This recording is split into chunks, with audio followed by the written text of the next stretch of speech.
you very much for taking the time. This is pretty important and serious things that we're going through right now, and we'll look forward to hearing what you have to say. Okay, good. Well, thank you. Good evening, and thank you for the invitation to come and talk.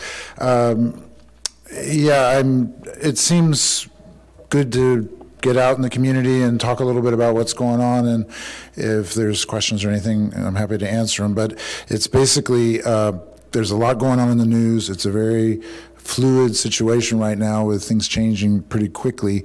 It seems the virus seems to be popping up in different places around the country.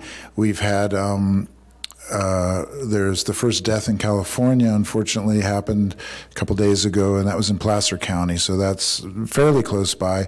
There's several cases that are popping up now in the Bay Area, and so I think what we're seeing is community spread where some of these are connected with travel, but some of them seem to be connected with, we're not sure where they're from, so that means they're probably coming from within the community. And that's been a little bit of the concern, is once it gets out in the community, it's pretty hard to control. Up to this point, the public health approach has been trying to contain it and stop it from moving out into the public, and at least in some areas, it appears to be out in the public now. In our county, we're not aware of any cases at this point. This is one of the advantages of being smaller and isolated, but I wouldn't be surprised if we do start seeing some cases just because of travel and everything. So I don't think, but it's still considered low risk here. So people can go out in the community and sort of live their normal lives and not feel at severe risk. One of the things I like to sort of emphasize is that there are some things you can do to try to prevent the spread and try to keep yourself healthy in the process. The virus spreads by droplets when you sneeze or cough, and so you'll hear this over and over again about washing your hands and coughing into your arm and staying away from sick people. We call it social distancing. So if somebody's coughing, it's probably good to keep 6 feet between you and them if you can. In work situations and school situations, if somebody's sick or coughing with a fever, we're recommending that they stay home. And so to have a much quicker trigger to stay home and not be out in public because of the possibility of spread.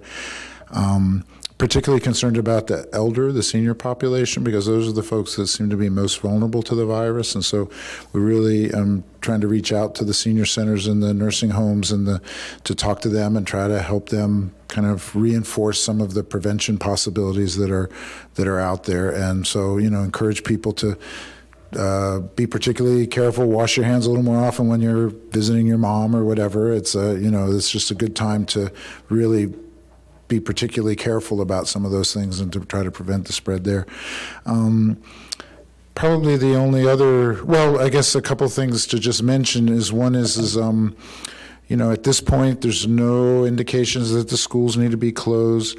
There's starting to be talk about canceling or limiting large group gatherings, and we're not needing to do that in this area now, but it's starting to happen in other areas. And so I think, and this will change once it gets out in the community a lot more. We may start talking more about keeping large group activities, discouraging them, and travel can be a little tricky right now. So maybe if you have conferences for your employees or something that are coming up, it may be worth it, if they're non-essential, to think about canceling them and rescheduling them, because I think things are probably going to get a little worse around the country and around the world before they get better. And so just kind of thinking ahead a little bit and trying to be a little proactive is probably a good idea. But all in all, at this point, we're in kind of preparation mode and waiting to see, and hopefully this passes and you won't have to see me again for a while. But I think they also came and spoke with some of the city employees the other day. Alan had us come over and we gave some flu shots to folks. And so, we're working a lot with sort of reaching out to the different departments around the county and to the healthcare providers. And people are really up to speed, I think, in terms of as much as we can be right now. So, yeah, that's kind of where we're at. And I think it's helpful just to kind of keep updating if things change, so you can know that, but, and happy to answer any questions if that's appropriate. Okay, Councilman Purdock has a question. Doctor, have there been any cases identified in the County of Lake? No, there have been no cases in the County of Lake that we're aware of, yeah. Councilman Harris. Do we have any kind of a timeline on some sort of a vaccination or something for this, or inoculation? Right, so the vaccination question is a good one. It's probably, you hear different things, but probably it's going to be something like a year. So, that's not going to help us in the near future. Mhm. It's run by then. Right, and we don't really know. If you watch the way the flu goes, it tends to kind of peak during this time of the year, and then in the summertime it goes down. If you look at the map of the planet right now, of the globe, there's not much down in the southern hemisphere where it's summertime. So that gives us some suspicion that it may kind of peter out here in the summer, but it may come back in the fall. Sometimes it'll come back even worse in the fall. In China right now, the cases are actually dropping down now, so that's somewhat encouraging. Mm-hmm. As it gets warmer there then. So that'll buy us time over the summer to get that vaccine made, I assume. So, do you have any kind of a message board or electronic messaging on the county side or on your site, website, to give updates on? Well, yeah, that's a good question. We've just got our website back together. How- He's on. He's We need ahead to of get the him game. on our website here. Right. So our website is, we're trying to keep that up to date. We put out daily reports to the healthcare providers and to the state. The best place to get the kind of bigger up-to-date information is through the Center for Disease Control website. So the cdc.gov is where, and that's a great place for example, if you're a principal of a school, they have a specific page for schools and kind of all the recommendations for that. If you run a business, they have a page for recommendations for business owners on how to work with your employees and think about sick time and all that. So there's specific pages for specific things, and that's a great site. That's the best information. So, but that, the CDC site, you say? Yeah. But does that, is there anything that's specific to our area? The local, yeah, well, that would be probably the health Global department look. website. And I'm trying to do weekly press releases and trying to get out and speak in the public. But when we get a case, I'll send out a press release and things like that. So up to this point, like I say, we're sort of in preparation mode, and I'm trying to get out and kind of talk. But I guess we probably need to think about getting something like that on the webpage, though. So thank you for suggesting that. That would be a good idea. Does the public have any questions for Dr. Pace? Okay. Sure, yeah. So you can record it. What steps is Venice Health taking to prepare for an event if it occurs here? And Sutter Health too, for that matter.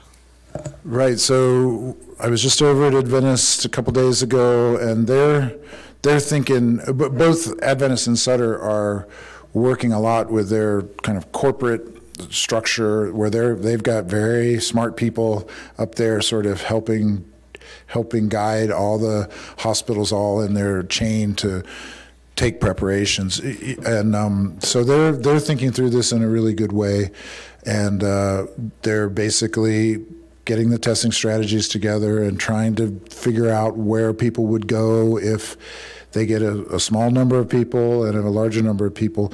The problem here is that, of course, I mean, I don't need to tell anybody who's lived here for any length of time that you have two small hospitals for a pretty good-sized population, and if a lot of people got sick really fast, it would be a challenge. And if it happens in the whole area at the same time, there's not going to be a lot of places to send people. So the thing that's going to be the biggest limiting factor, I think, are probably two things. One is The ventilators, the number of ventilators in the county, there's probably about, I think there's 4 at Adventist and about 4 at Sutter, so there's about 8 ventilators. So if more the people than that need to be on vents, we'd have to send them out.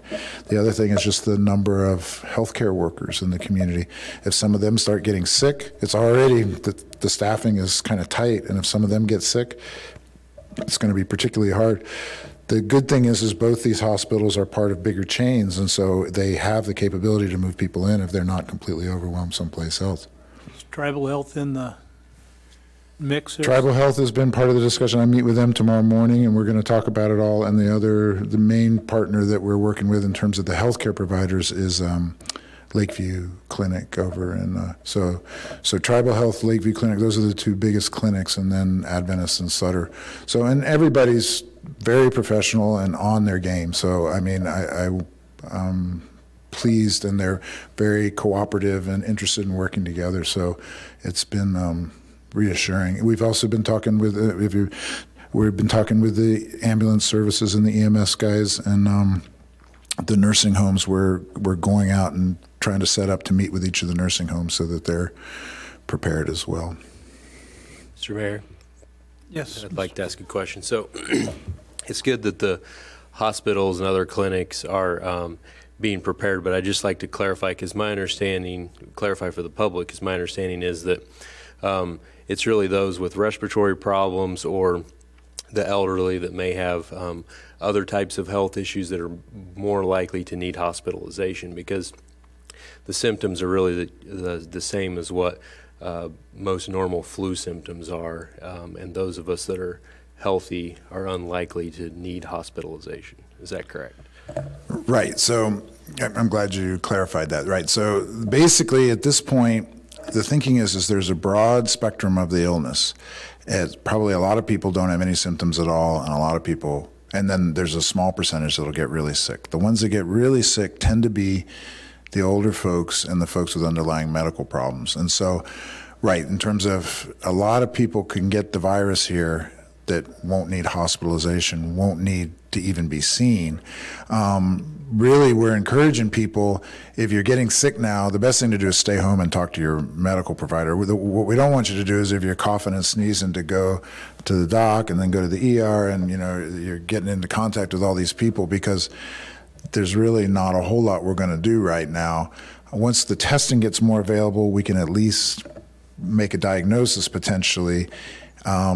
If you're getting real short of breath and you're having trouble breathing, that's when you need to go to the emergency room. The other point to just make, that I'm glad you reminded me, is if you are concerned about this and you do have symptoms and you're going to go see the medical provider or the emergency room, call them beforehand and let them know, because they're going to want to put a mask on you before you get into the waiting room. So it's really important to call and give them a heads up so that they can kind of prepare for you. Vice Councilman Purdock. You just go over the symptoms again for the public, so they're aware.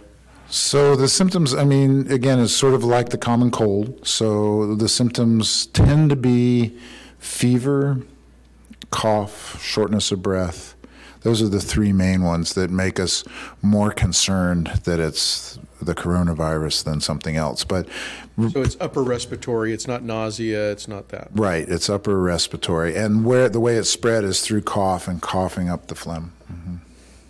And that's when we're starting to see people get into trouble. It's with respiratory stuff, so it's pneumonia basically. Okay, are there any other questions from the public? Can't see none. Dr. Pace, thank you very much for coming and giving us that information. And I second that. It's good to know that we have good information out there, and particularly coming through our health professionals here. Okay, I'm going to move on now to proclamation declaring March 2020 as March for Meals Month. For that, Brenda Graveson and Joyce Adams, where did Joyce go? She's talking to Dr. Pace. When she gets a chance, she can come up.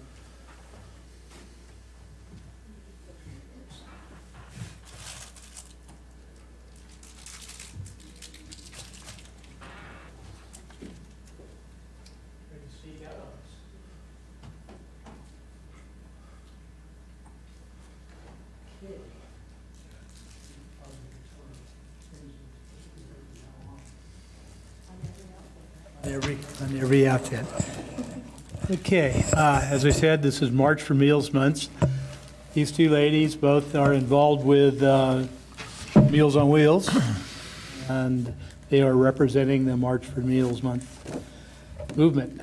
So anyway, going right on. Whereas on March 22nd, 1972, President Richard Nixon signed into law a measure that amended the Older Americans Act of 1965 and established a national nutrition program for seniors 60 years and older.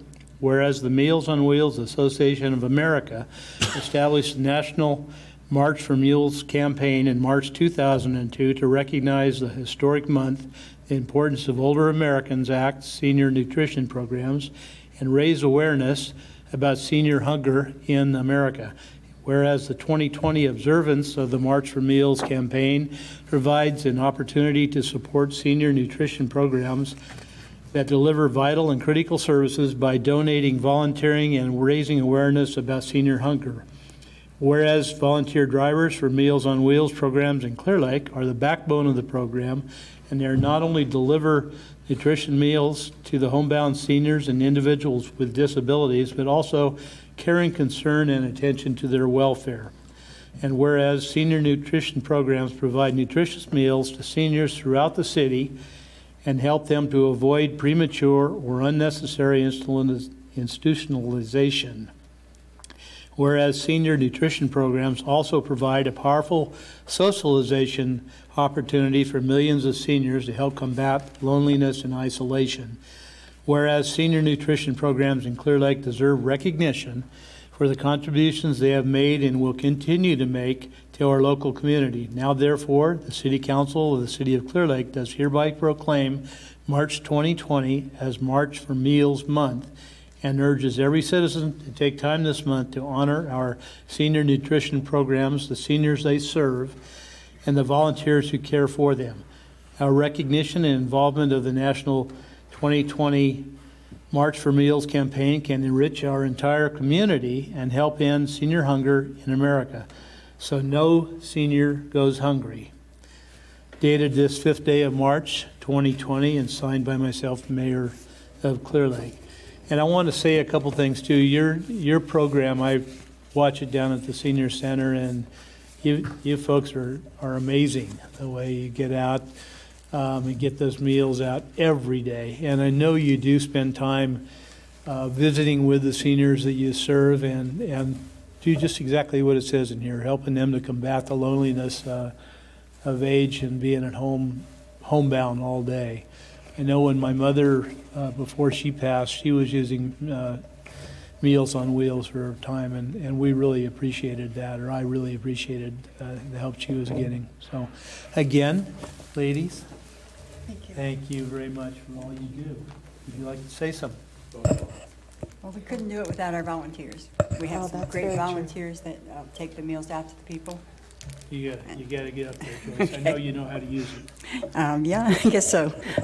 We have a great bunch of volunteers, and they do spend time with our seniors when they deliver the meals. They just don't drop the meal and go. They kind of check their welfare and everything. So our program wouldn't work without volunteers. No, that's right. And our 5th council member who is sick tonight is also a big part of that program. She's our director. Joyce. Yes. Joyce. So again, thank you so much. Thank you. And have a good evening. Thank you. I just disinfected my hands, by the way.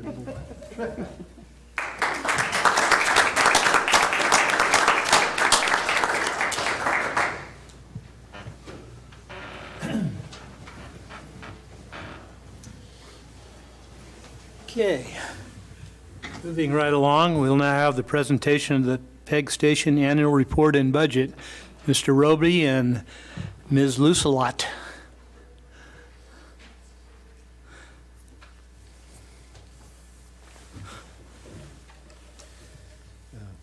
Good evening, Mr. Mayor and council members, staff.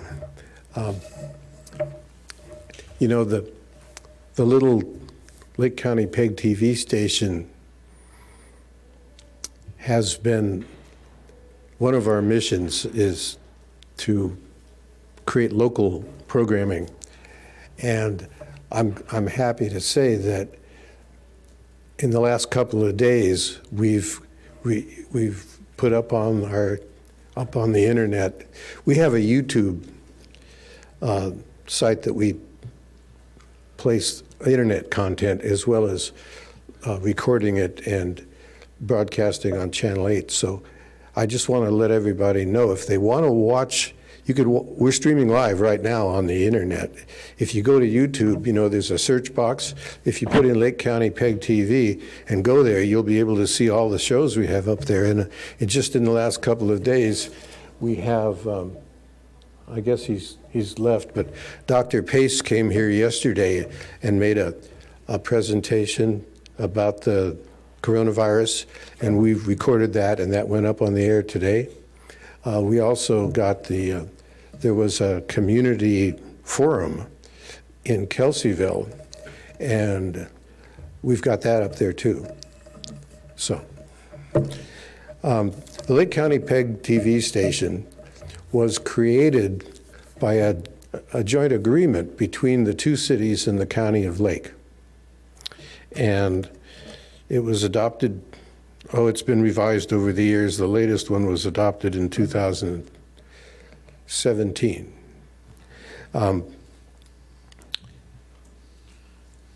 The governance structure is by a board of directors, 5-member board, made up of a City of Clear Lake member, which would be Council Member Purdock,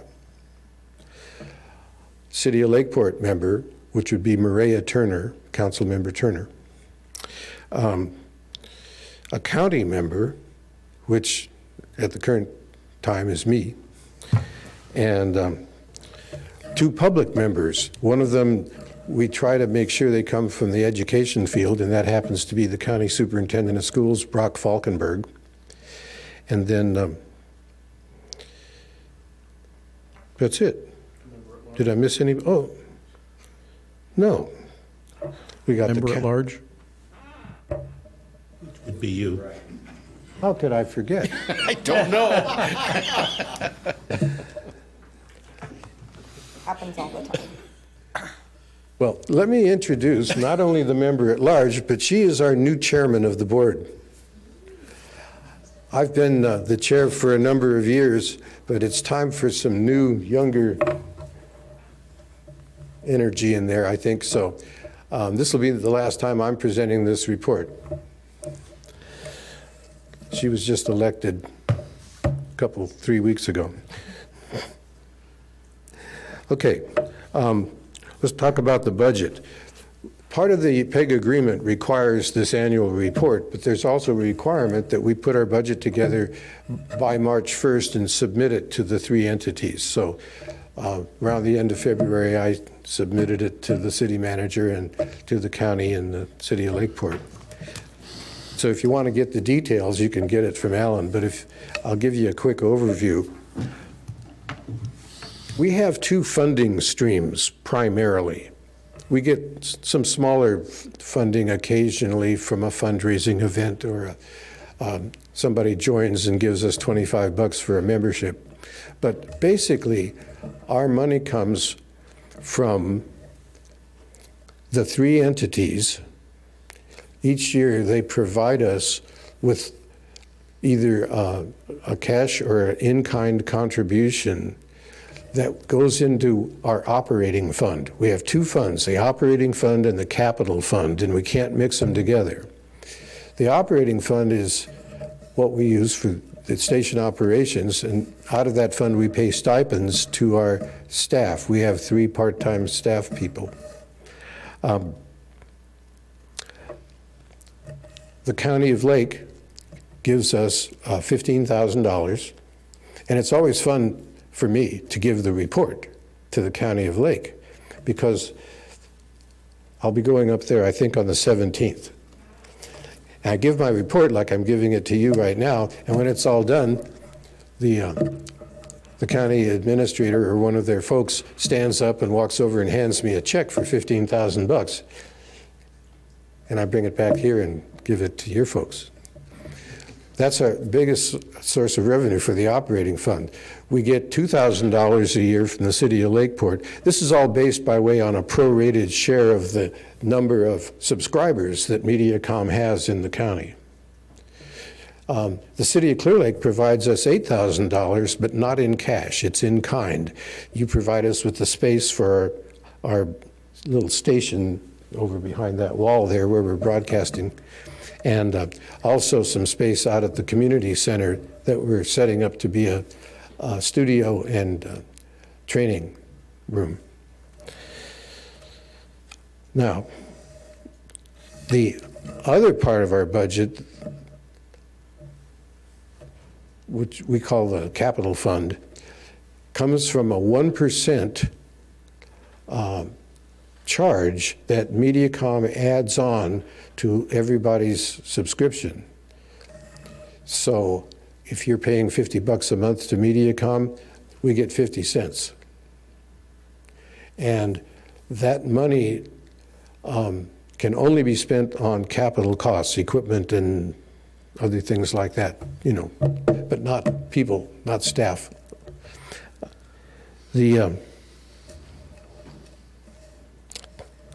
Our operating budget projected revenues this year are totaling $32,500, and our expenses are projected to be $33,200, which means you'd think that that would be a deficit.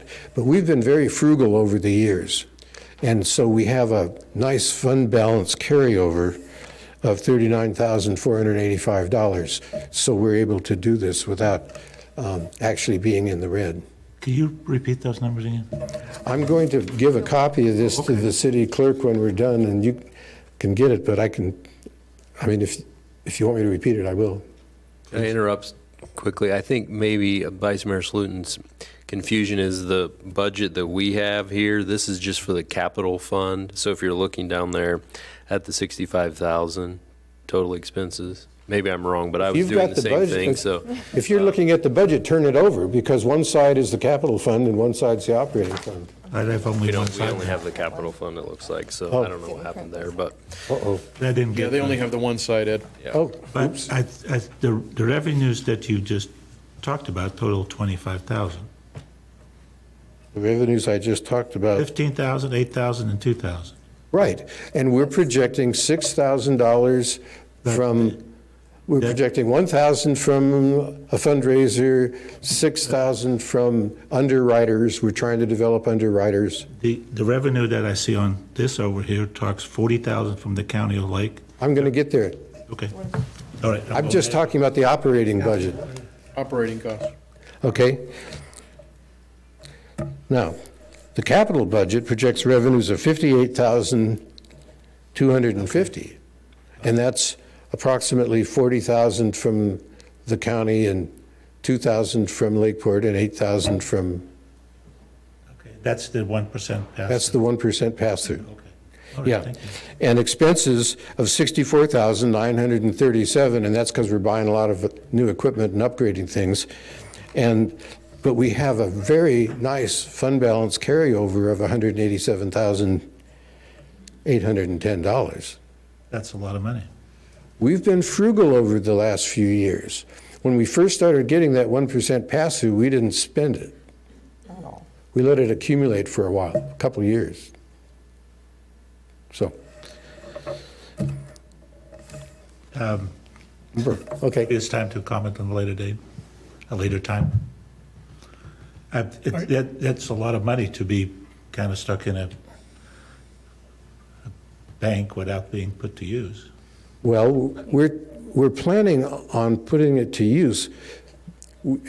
At some point, we hope to be able to purchase our own building for the station.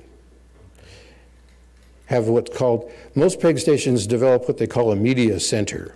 And a media center is a place that's the station and a studio and classroom where people can come and learn how to make videos, how to edit them correctly so that they can be broadcast, and so you can hear it and see it well enough. And it's, we're hoping, I mean, this is all in the future, but buildings these days are expensive, so that's why we're building that up.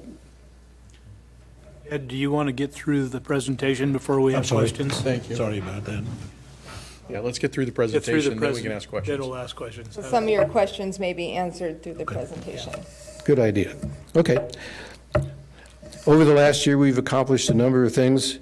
We funded new cameras and other broadcast equipment in the Board of Supervisors chambers. They hadn't been upgraded in, I don't know, 20 or 30 years. And it's all been done. They're installed and up and running. And I don't know whether you've noticed the improvement in the quality of the sound and the picture, but they ended up getting the same cameras that we have here, which we put in the year before.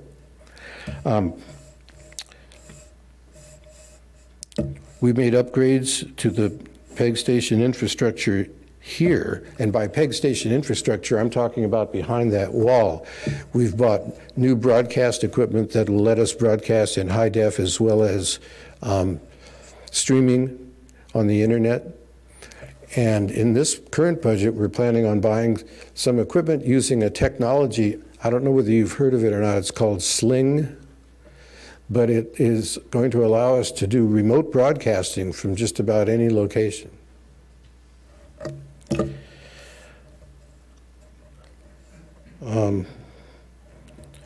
We've begun producing and broadcasting more local programs, such as the coronavirus programs I just mentioned. Plus, I did something I'd never done before.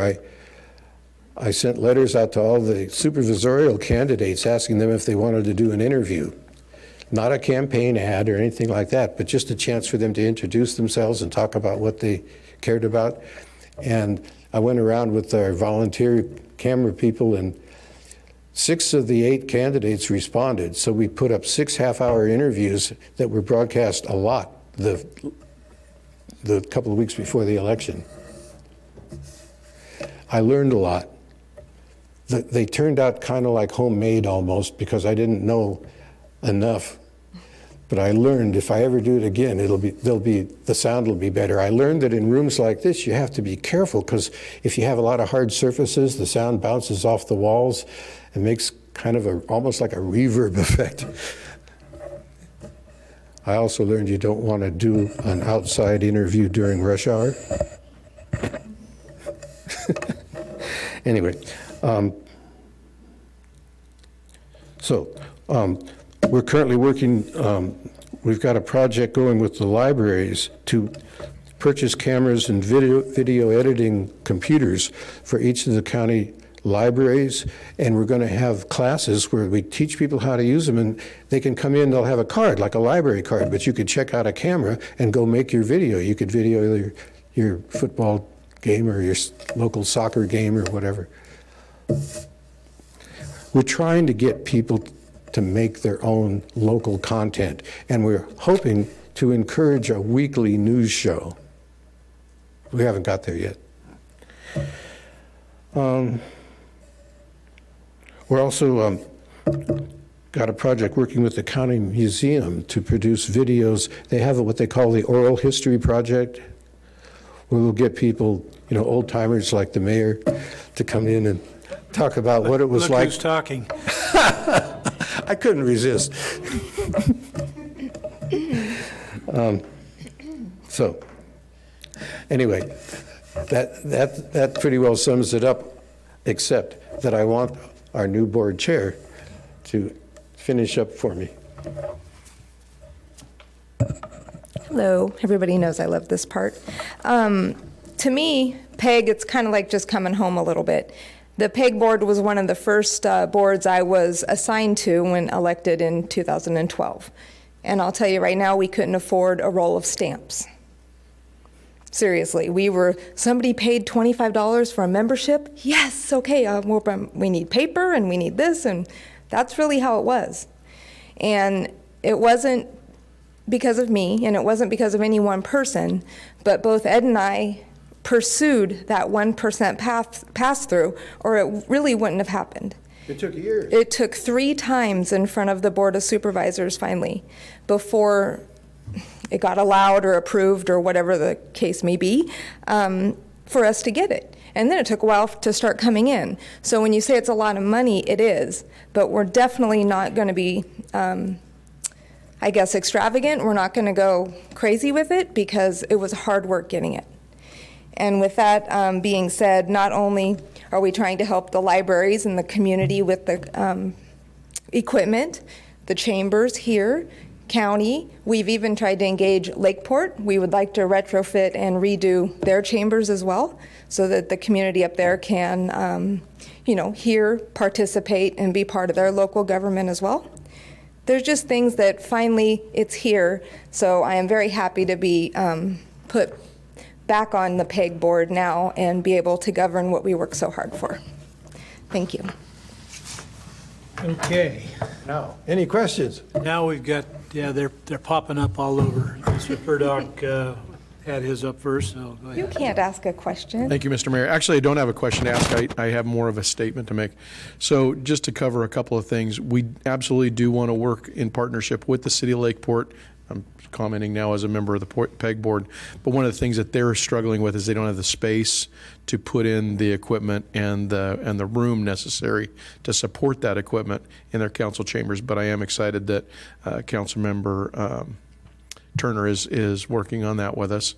The other thing that we've had discussion, and I've only been on for a short time, in addition to maybe looking for a site location for an office building or something like that, even having maybe a mobile unit where we could go out and actually do live streaming of local news. I feel that this is really important as we hearken back to the night of the sulfur fire that impacted the city of Clear Lake so heavily, and we were then impacted in Sonoma County, Napa County, and a lot of the local news stations, our local regional news stations, weren't able to cover it. Thankfully, for the Lake Co News and our local reporters that try to keep our communities up to date on what was happening, I think that this could be a real value for our community to have a pegged station that can be mobile, can do on-site, and then use the Sling format to get that out to the public. So when we have PSPSs or other events such as that, we can, as a local community, be kept informed. So I am excited by the budget that we have for capital expense, and maybe we will be talking further about that and a mobile platform where we can go out and do live reporting. So thank you very much for your report. I really do appreciate all the work you've done, Ed, over the years. This is clearly a passion of yours, and I hope you'll stick with us because we need that historian perspective.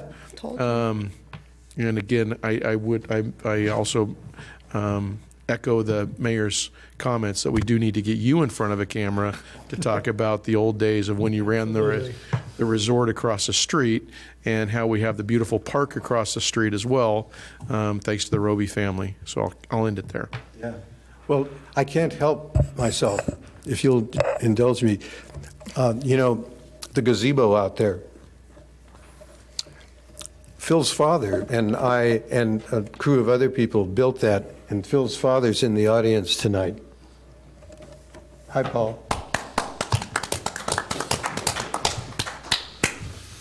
Okay, Community. yeah, community. Vice Mayor Slotin. Thank you for explaining the budget and what I saw in front of me. So I have two things I'm excited about. One, that you actually started going out and get more content, because I think that's going to be the survival of this idea. The question that I have, I don't have MediaCom TV. That's why we're putting it on YouTube. You can go there.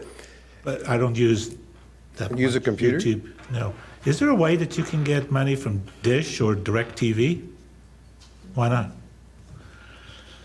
It's not the way the legislation was written. So it's through the Federal Communication Commission that do you need to apply for that, or how do you can make them put that on the air? You know, The 2 channels were. yeah, I'll tell you what. I'll contact them. I've never actually contacted them because I didn't think there was any point. See, the legislation that originally created PEG goes way back to the 60s. It goes back to when Barry Goldwater was a senator, and he's one of the people that promoted it. When cable TV started spreading all over the place, Barry Goldwater said, you know what? The airwaves and all this TV bandwidth, it really belongs to the public, and the public ought to have a piece of it. And so they required that the cable companies make a channel available for non-commercial public broadcasting, and it was designed so that it wouldn't compete with the commercial channels. But the cable companies don't like it, because if they were able to, they would be able to sell Channel 8 to some commercial network or company. So it's only the cable companies that are required to give us the space. And then the internet came along, and now there's ways of putting things on the internet too. But I never thought about the satellite companies, really. Because it's really now only two, really, or Right, Dish and DirecTV. I don't know, I'll ask. There's a lot of people in Lake County that don't get cable, including the manager of Mediacom. Did you know that? Yeah, he has a satellite dish. And the chairman of the PEG board, both the incoming and outgoing. So do you look at PEG TV on your computer then? Well, I actually, if you really want to know the truth of the matter, if you have Dish Network like I do, Dish Network provides you YouTube. And I can go on my TV with my Dish Network and go to YouTube and watch it. Okay, that needs to be promoted then. But still, I like to see those two companies, because they provide the signal, right? No. The signal's out there already. The dish beams it into my dish. They just collect it. They just collect it. Right. We send our signal to Channel 8, and we also send it to YouTube. Right. Dish Network allows you to access YouTube through their network. But you don't get a piece of it. That's No. what I'm getting at. No. That would be nice. Anyway, it doesn't hurt to ask. I want to, you done? Yep.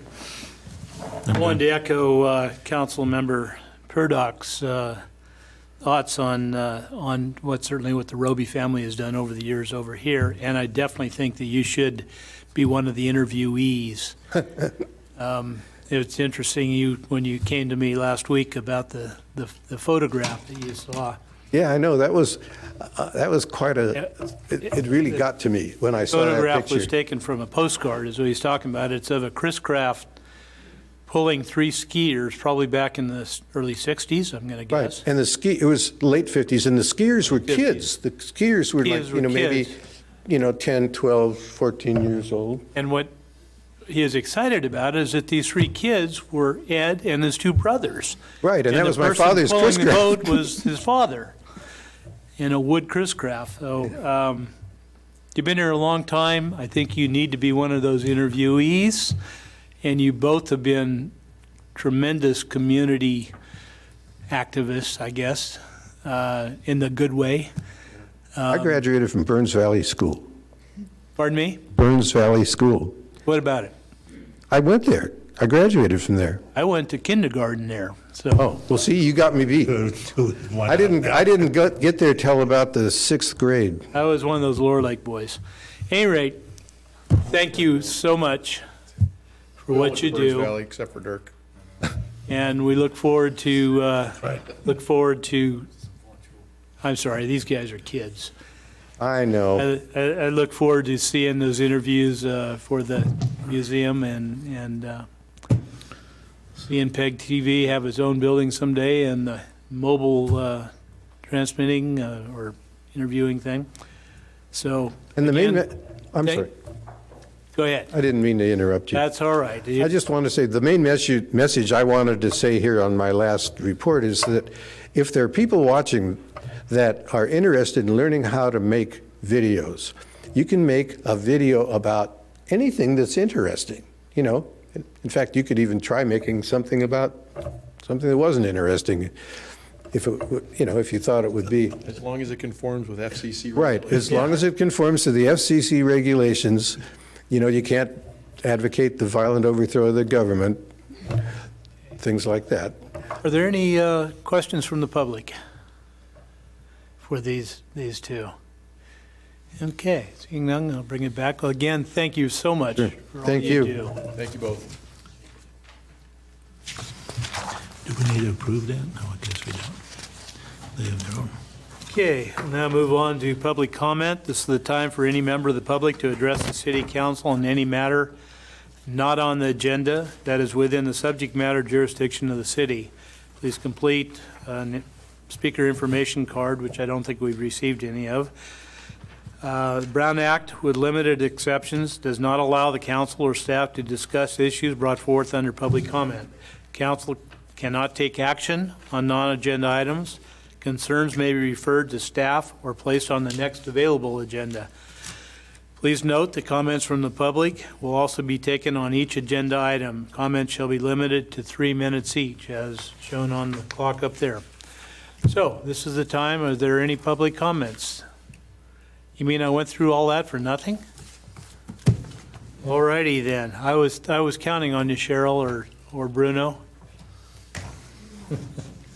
Okay, we'll move on to consent agenda.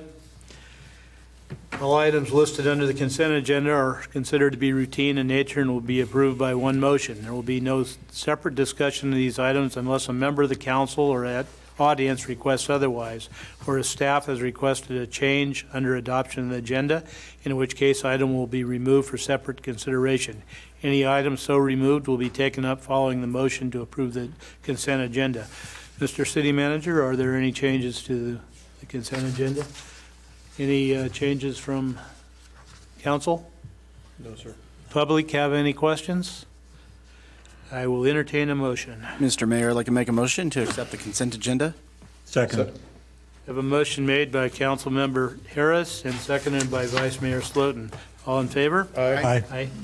Motion passes. Okay, moving on to business item number 7. Discussion and direction on corrections to ordinance number 229-2019 regarding commercial cannabis regulatory permits. Mr. City Manager, do you have any? Our city attorney is going to give an overview of this item. Mr. Mayor, members of the council, on occasion, sometimes we'll pass an ordinance and realize afterward there may need to be some, modifications that are non-substantive. And some, if they're really non-substantive and a typo, we can just change them because the law does allow it. This one was kind of a borderline one, but we felt that it was appropriate to bring it back to the council and ask for some direction. This is regarding the ordinance the council passed last year about commercial cannabis regulatory permits.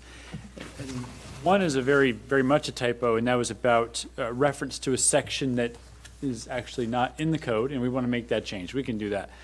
The second one, which is why we wanted to come to the council's attention, is really a matter of policy, and that is, as you recall, the permits often have a suspension or revocation associated with them, the regulatory permits we give.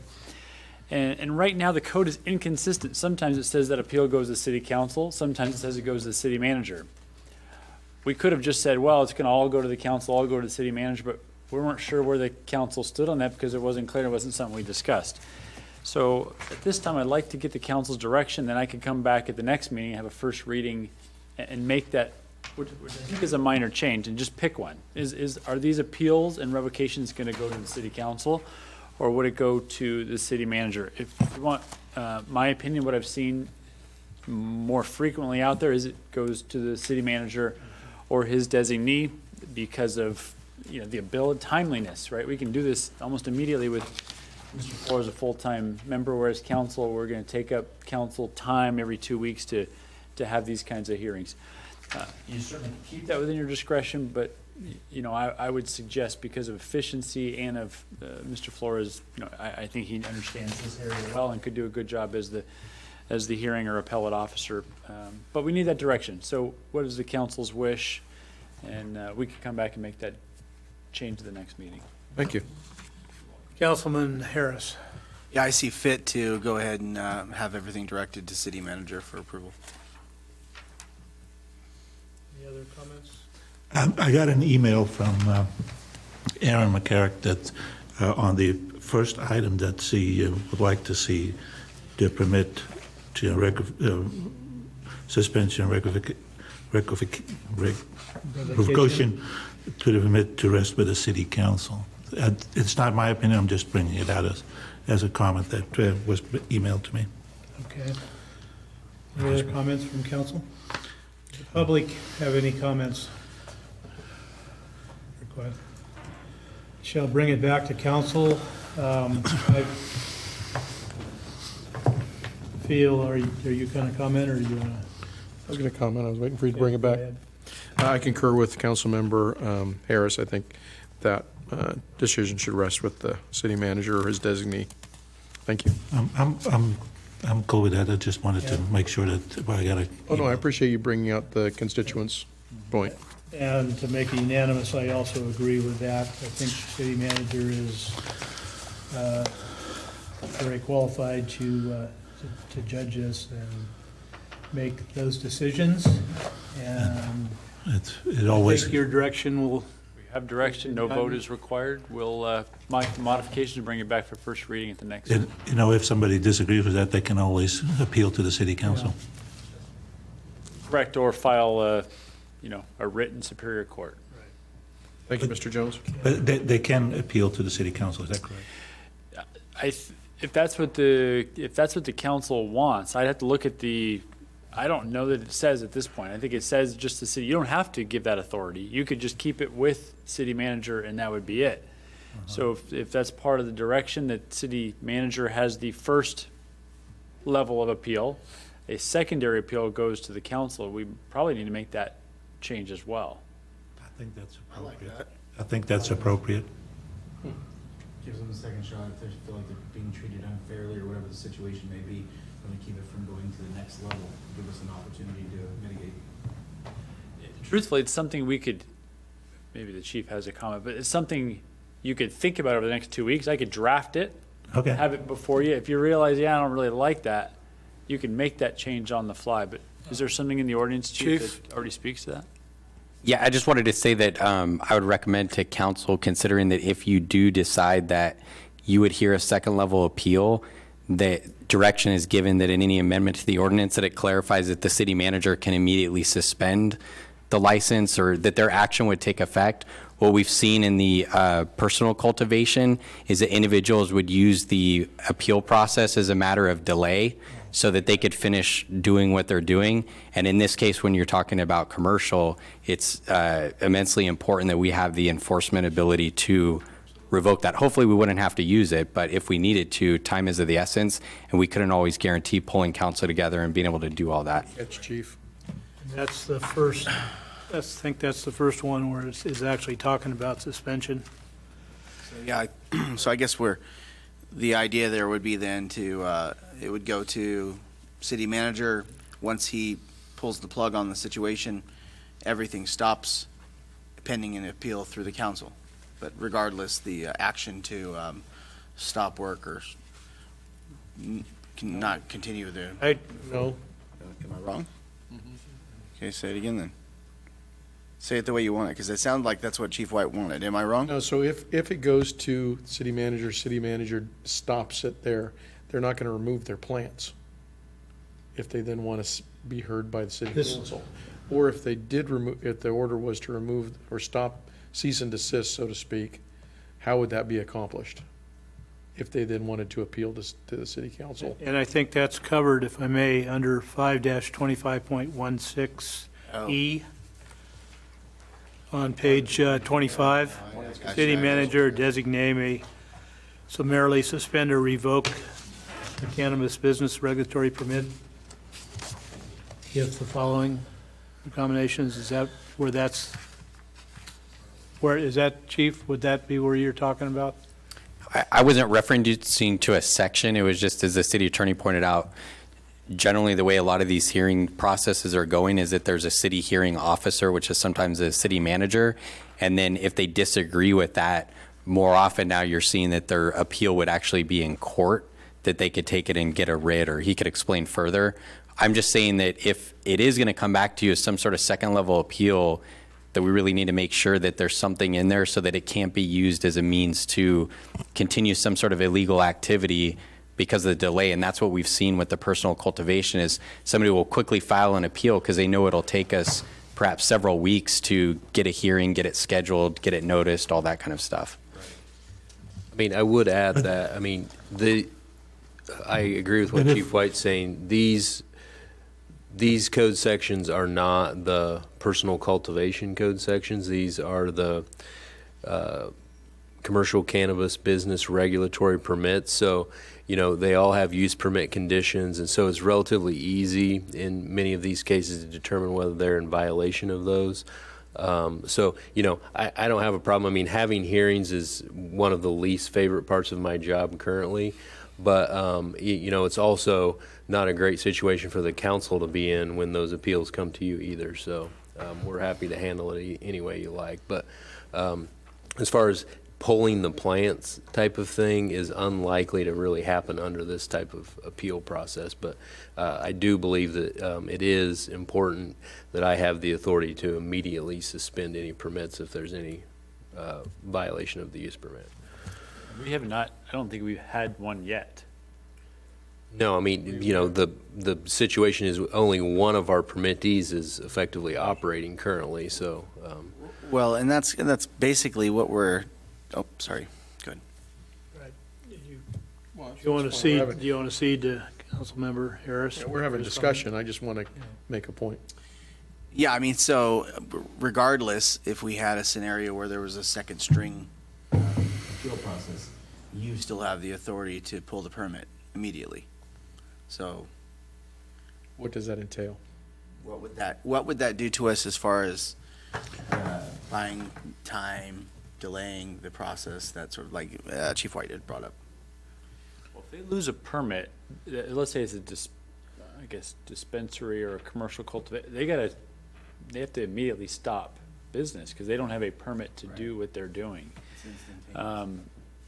We haven't had that yet, but it would be immediate, right? And it would be pending the appeal. They would lose that permit.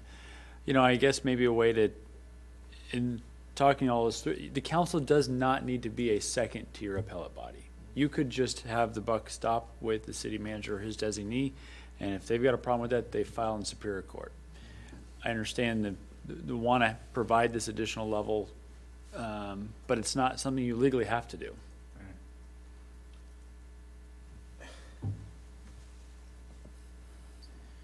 Councilmember Bernard. Well, after I make my comments, you might want to open it up to public comment. I see Supervisor Sabatier out back there like a bobblehead. Bouncing on his chair. So he may have a comment, I'm guessing. My only concern, and I want to, again, kind of reiterate what the chief said. Looking just at the personal grow aspect, we had multiple appeals, and it was simply to take advantage of that time frame that the chief mentioned. And when they finally got to the appeal period, they had already mitigated the problem, but another month had gone by, and I felt very much that we had been taken advantage of, but those in those neighborhoods had been taken advantage of because we weren't able to act swiftly as the ordinance required. That's my comment. Vice Mayor Slotin. Those were personal. We're talking about the commercial cannabis business. I'm well aware, which is a bigger impact, potentially, But if those are- they're operating outside their permit, and that would be why they would be canceling the permit. I feel there should be a second level of it. I mean, unless so the only other option if we're, the permit, the city manager says your permit is suspended, the only action they can take is go to the Superior Court, right? Correct. But I don't believe that our city manager would be arbitrary or capricious. I'm not arguing about Exercise that. that. I mean, I just want to make sure that there is, not that I don't trust Alan, It's just that, you know, there could be other circumstances. He's out of town and somebody else deals with it. And all of a sudden you have a legal situation that, You could remove the "or" designee then, and you could say that has to be him, the city manager position. I'm just trying to figure this out. Okay, all right, Supervisor Sabache, come on up.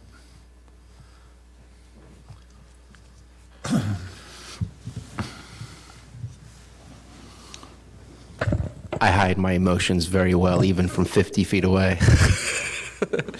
I couldn't agree more that every single appeal that we received not only made the time go by where the activity could continue, but there was not a single one that we approved of the appeal. Why? Because we can trust our code enforcement and our law enforcement to bring these correct to process these actions correctly. It wouldn't be something that is controversial. Well, it kind of looks like they broke or violated the law, but didn't. It would be an automatic, very flagrant violation of whatever the use permit allows or doesn't allow to do. So I think we need to just trust that we have the right people in place. I think one appeal slows down the time, the length of the activity that can continue to occur. You can stop somebody from doing a dispensary activity or a distribution activity, but now if you're talking about cultivation, now you would be liable for their plants dying, for having them stop their operation and then say, oh, you're right, we approved your appeal. I think you would have to really just trust that the ones that go through the appeal process, it's already at the level of severity that it should be before it comes to you. And I think that's what we've seen, and I would suspect that's what we will continue to see. Thank you, Bruno. Ms. Ullman? Cheryl, I'm in the city of Clear Lake. I have to agree. This is your staff. These are professional people. They work as a team. They've worked as a good team. And our team is only getting stronger. You need to have faith in them and vote for them to make the right decision for you. That is your first line of defense. So, and I have sat through all these hearings about cultivation and all the things you've done to try to see what code enforcement has done, and I have seen you not ever overturn.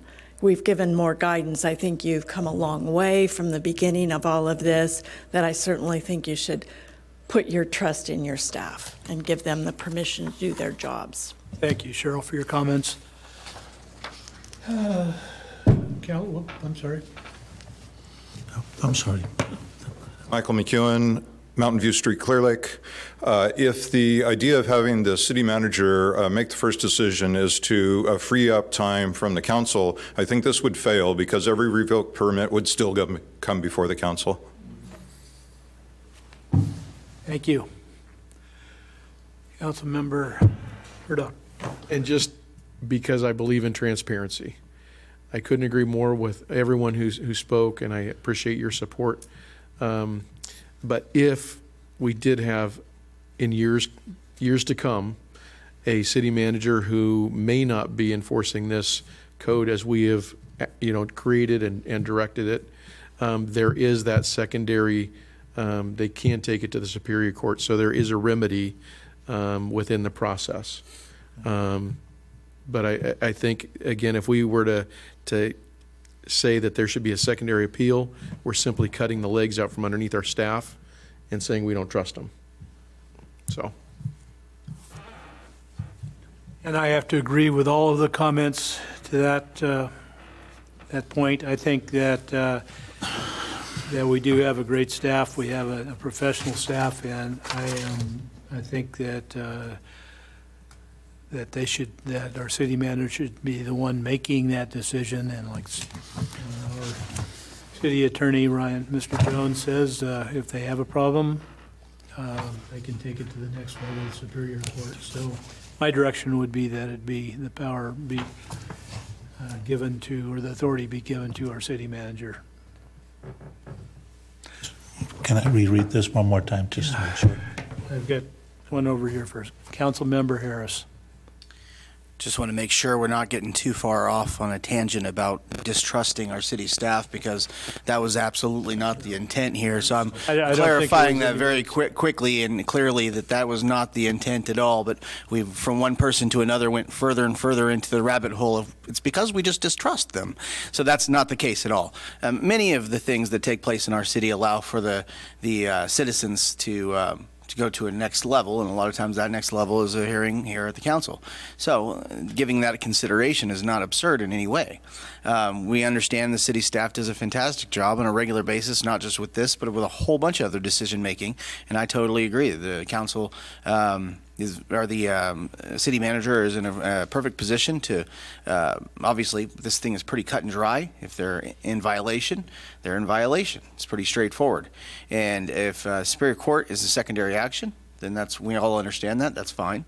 So that's fine, we already have it in place.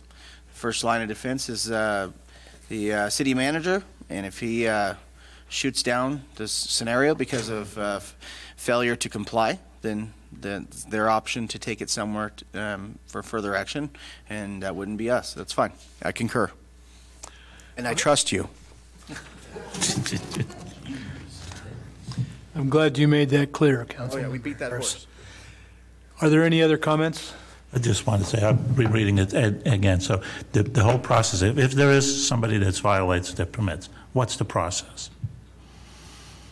What happens? Just to make sure. First, they're going to, probably code enforcement's going to notify them. Well, Okay. in this case, it may not be code enforcement. They're going to get notified that they're in violation, Okay. and their permit is going to be revoked.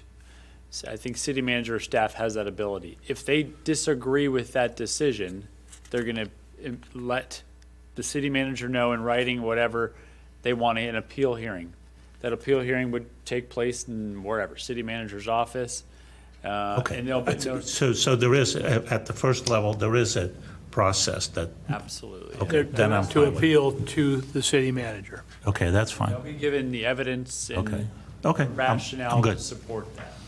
I'm good with that. I just want to make sure that there Okay. is some kind of review on it. Thank you.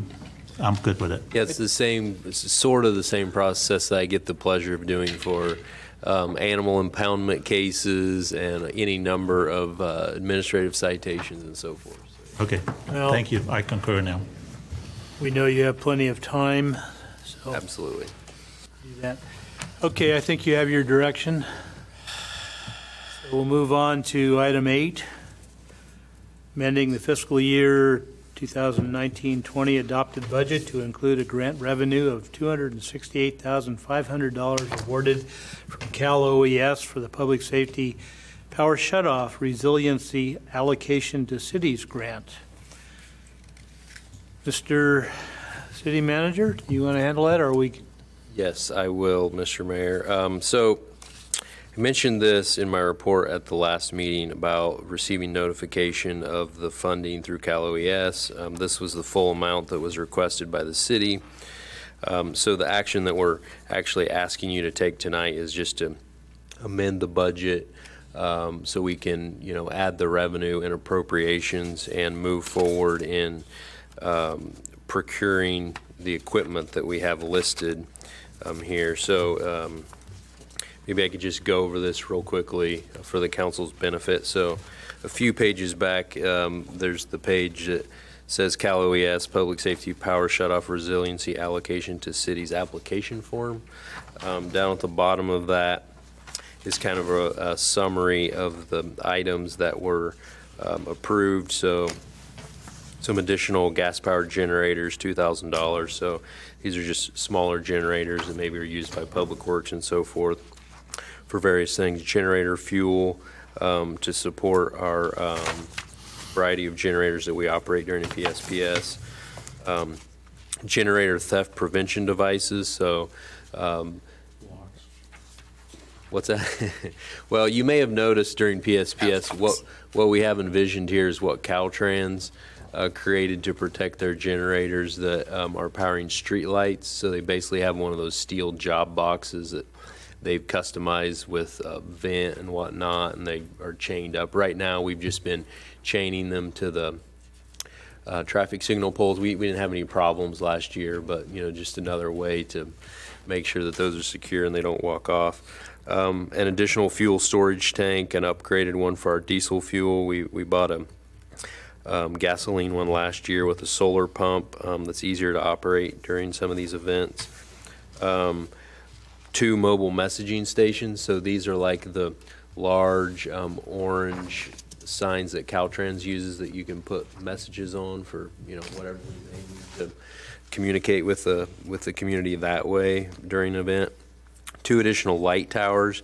We purchased one last year, and it was extremely helpful for a number of things throughout these events. It's essentially a generator, so it can be used in that capacity as well. And a lot of areas of the city are obviously extremely dark, so purchasing 2 additional light towers. And then 2 large commercial generators.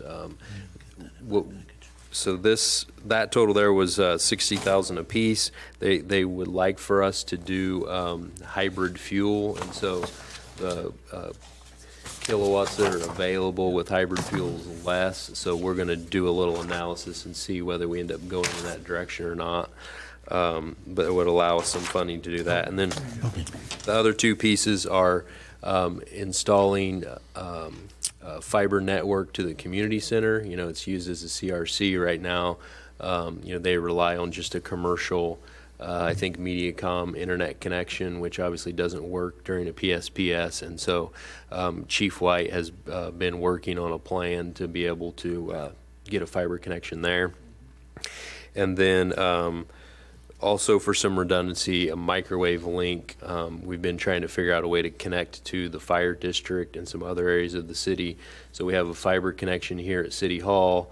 That's the way we've allowed there to be Wi-Fi in the park. We just have, for a very small investment of equipment, we can shoot with a line of sight through microwave signals that internet connection that we have here to anywhere else. And so we're trying to establish a direct link to the fire district. And so that's kind of the outline of the things that we thought would be important to, expand our resiliency during these events. And so unless the council has any input, we'd just like to amend the budget, and then we're going to actively be working to acquire all this equipment. As you might expect, there's a lot of demand for generators, and we'd like to get our spot in line as soon as possible. Those large generators are going to be on trailers? Mobile, I think you said? Yes, I'm sure they would be, yes. Okay. Vice Mayor Slotin first. Did Andrew climb up the antenna and see if there was a line of sight? Yes, I was on the roof of the fire department, but we need to go a little bit higher, so to wait for some more equipment. Okay, thank you. Councilmember Harris. Would it be possible to use the same kind of connectivity as you would between here and the fire department, between the fire department and the community center? We also looked at that. There's currently a tree that's in the way for doing that, so we're looking at some other options, or one of the trees is burned up, so we're hoping they might be able to remove it. Point, we have, one of the key county assets is Mount Canocti and their communications towers that they own there. And so we have been in contact with Lars Ewing with the Public Services Department. At least at his level, they're definitely very willing to work with us to hopefully use that infrastructure as necessary to kind of expand our reach here. So, yeah. I mean, that's what the county does for a number of facilities already. They bounce a signal from the courthouse to Canocti and then around the county. More questions? Public, do you have any questions or comments? Seeing none, I'll bring it back for action. I move that we approve resolution 2020-00. 09. Second. A resolution of the City Council for the City of Clear Lake amending the fiscal year 2019-20 economic budget to include adjustments for unanticipated grant levy. Second. Motion has been made by Vice Mayor Slotin and seconded 2 or 3 times by Councilmember Purdock. I was anxious. All in favor? Aye. Aye. Motion passes.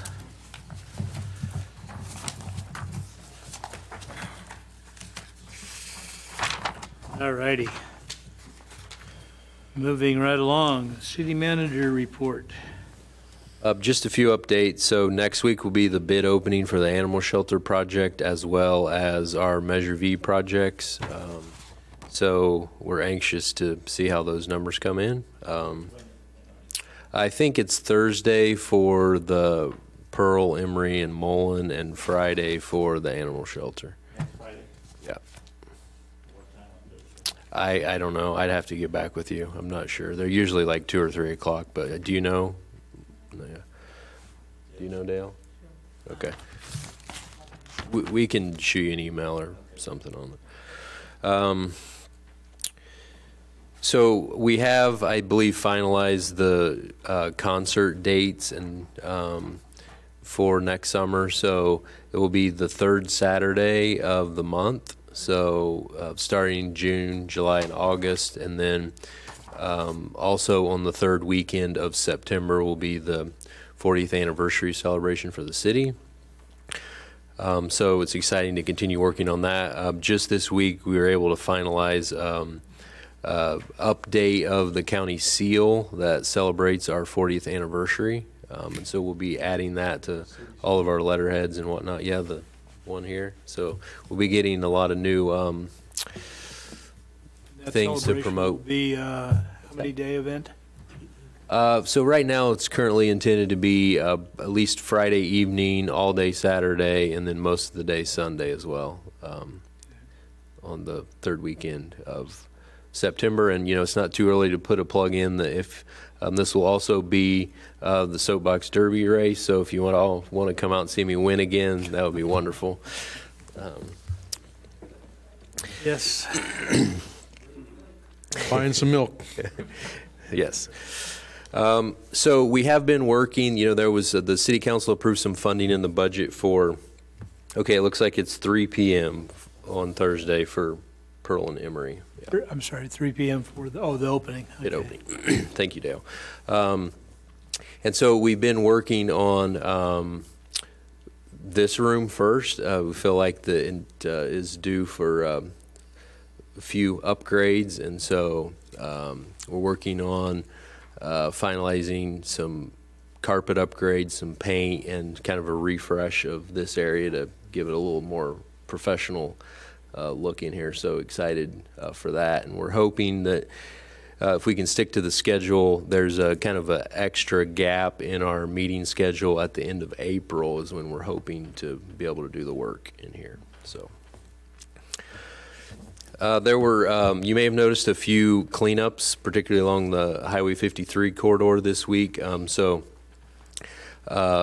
Mr. Good and myself met with some folks from Caltrans probably a month or so ago and expressed our concern over the heavy brush and grass in some areas along Highway 53. They agreed to come and do some cleanup, so they're supposed to be out there all this week. They kind of started down there at the Dam Road and cleaned up on both sides of that intersection. That's definitely looking a lot better. Haven't been out there today, but pleased that they were willing to. It's actually much more difficult than you would expect for them to come out and do something like that, but pleased they did. And then they also had a larger operation that was on Highway 53. They did some work at the Lakeshore intersection, but also all around the county where they've identified, I think, over 1,000 dangerous trees that are diseased or whatever that they're going around and cleaning up. So, and then additionally, between our Code Enforcement Department and Public Works Department, they had a pretty major operation spending pretty much all week cleaning up some city properties up sort of in the Gobi Desert area near the school. So we had those all staked out, and so the city properties were all cleaned. We are trying to work with CAL FIRE to have them come in behind and use some hand crews and dozers and clean out the brush and kind of reduce the fire risk out there. And then additionally, we're doing some summary abatement at the property around Tractor Supply and Big Five on that property, because there's lots of dumping out there. And fires, as you know, and we're working out a deal with the property owner that will be able to come in and do some, hopefully have CAL FIRE do some cleanup work there as well. And then we are acquiring a number of concrete barriers that we intend to use around some of these areas to deter access for additional dumping. So I think with that, that's my report. Thank you. Councilmember Purdock. Thank you, Mr. Mayor. I haven't attended any meetings to report back on, but I would like to thank you for taking that effort. We seem to take hits on social media and such for those areas that we routinely are in there cleaning up. We've got volunteers that go into these areas and clean up, and yet still people go in and dump trash. My only ask would be to please work with our law enforcement and code enforcement professionals. If you're a resident of the city or a guest and you see people dumping illegally, please try to get some information or photographs of those responsible and send those to law enforcement and code enforcement so we can try to take corrective action. I appreciate the county and the work that they're doing to have access to our landfill. I think the rates are very reasonable, especially when you can consider our surrounding areas and counties and what they charge. Yet people still like to dump illegally. And I was just out yesterday driving around and looking at a few sites and taking pictures. And it's very disheartening, especially with all the work that so many people. I look at Barbara Krushwitz of CC4C this morning trying to get to a meeting, and she's got bags of trash and a couple of broken plastic chairs that she's trying to get to a dumpster to try to clean up our city, and she can't do it by herself. So thank you, Mr. Mayor, or Mr. City Manager, for your help. Councilmember Harris. Nothing today. Vice Mayor Sloan. I guess I did attend 2 PG&E PSPS meetings, one today, which was kind of sad in a way. The first one was when actually PG&E was there. That was our the council chamber, made a board room in Westport. At least some PG&E representatives were there. It was somewhat more enlightening, but I still get the feeling that PG&E is not taking this very seriously. And I don't know how to change that.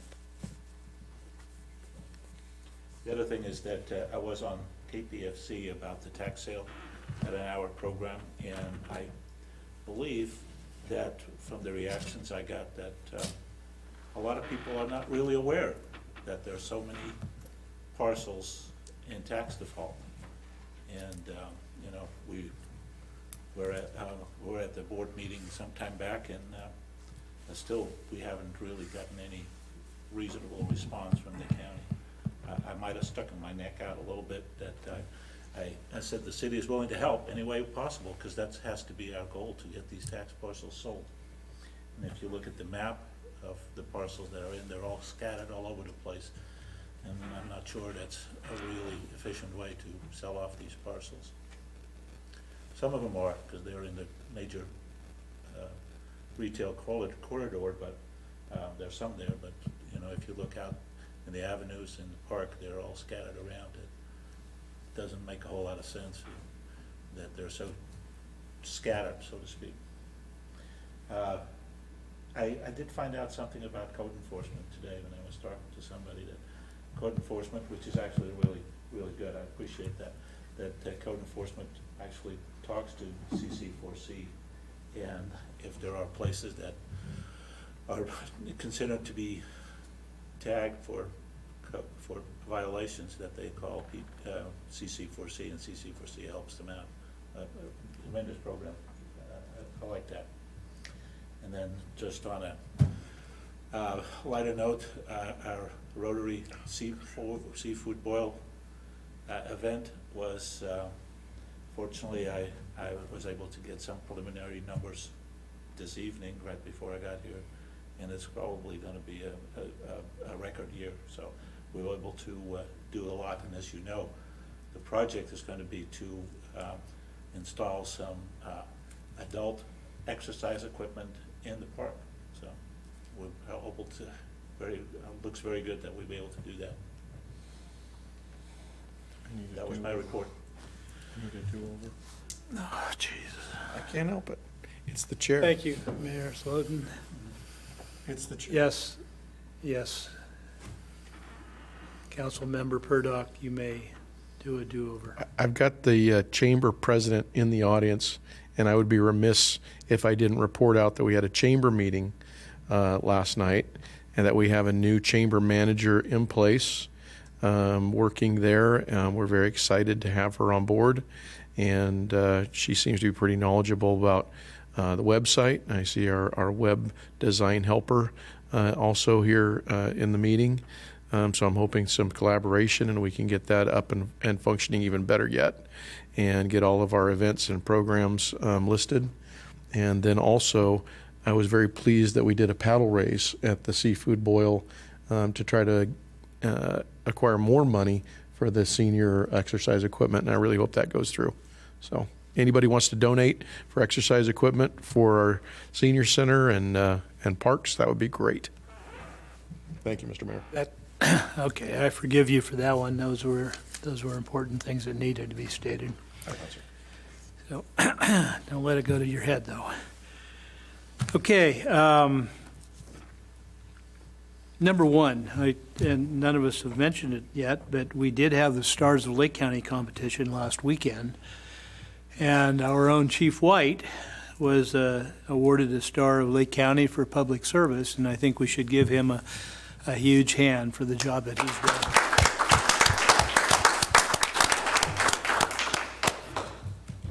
Congratulations, Chief White. Thank you. Okay, now back to the other.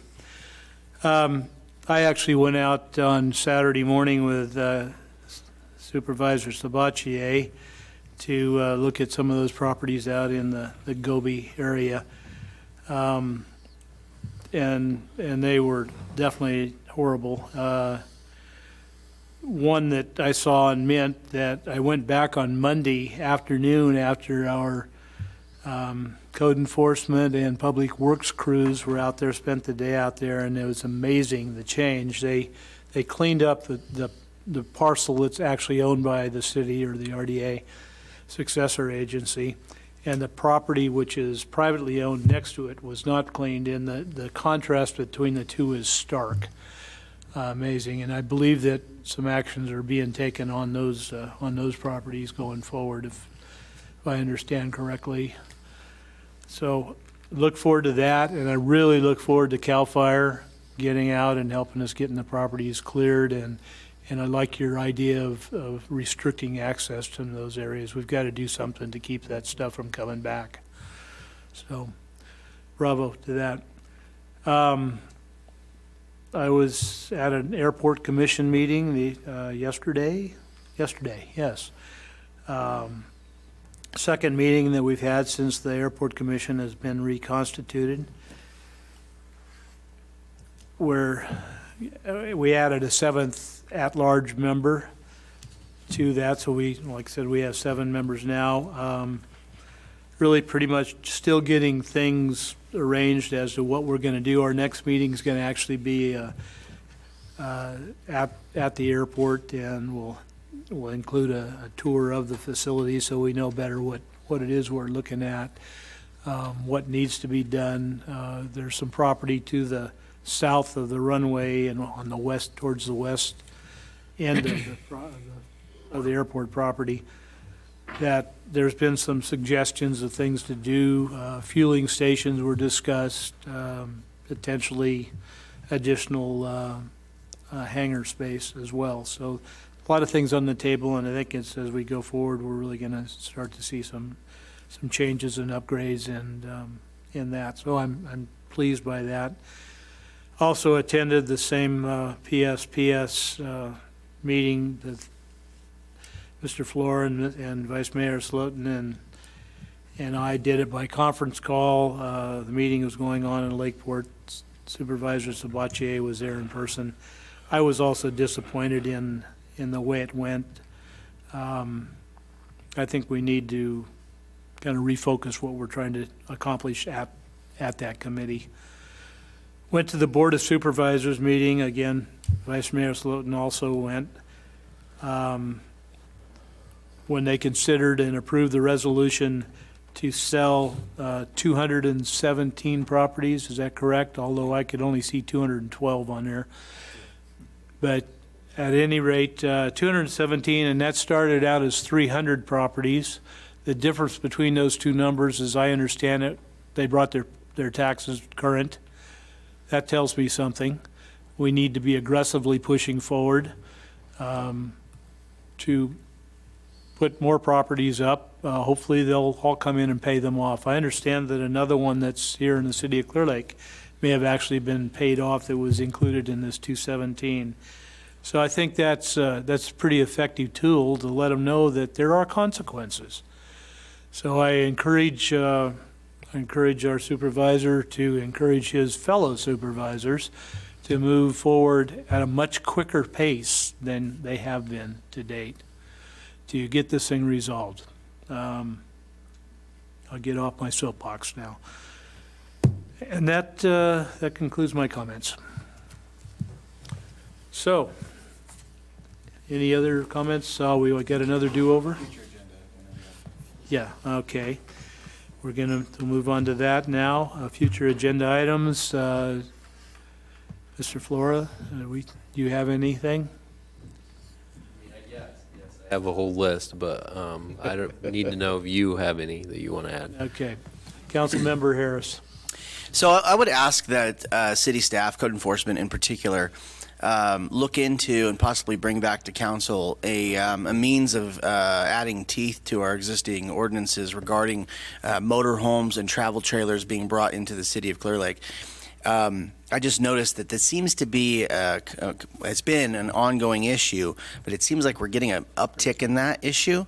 I'm starting to see them fairly regularly, and what you'll see is them come into one location, it jogs around a little bit, and then it's just abandoned. So I wonder if there is a scenario in which we can require anybody who has a travel trailer or a motorhome within the city limits to have an additional step that they have to take to keep that compliant so that it may stay in the city limits, and if an additional licensing or some sort of a mechanism so that they can be monitored and they have to go through an additional steps so that we can match up the fact that the motorhome or travel trailer is currently registered, it's registered to the person who is in possession of it, and it gives us a point of contact with that person when we see them come into town.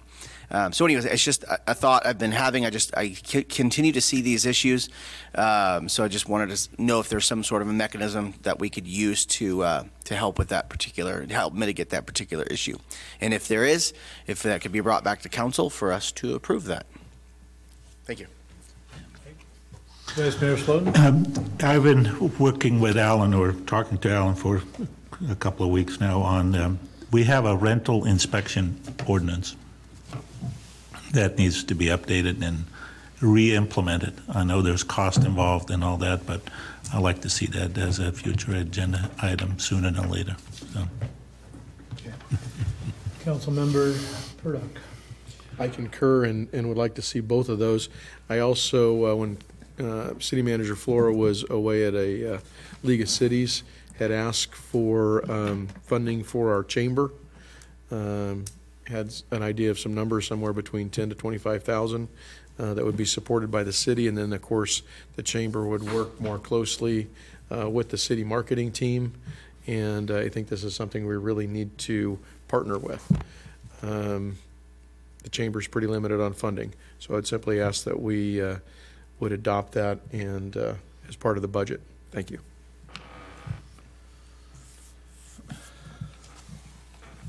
Was part of, I brought it up, but I haven't seen it, and when I spoke to Mr. Flora yesterday, he wasn't aware, so I just wanted to bring it back. okay. The public have anything that they would like to see brought up? No. Okay, bringing it back. That is all. We have canceled closed session. So at this time, at 7:40, we'll adjourn.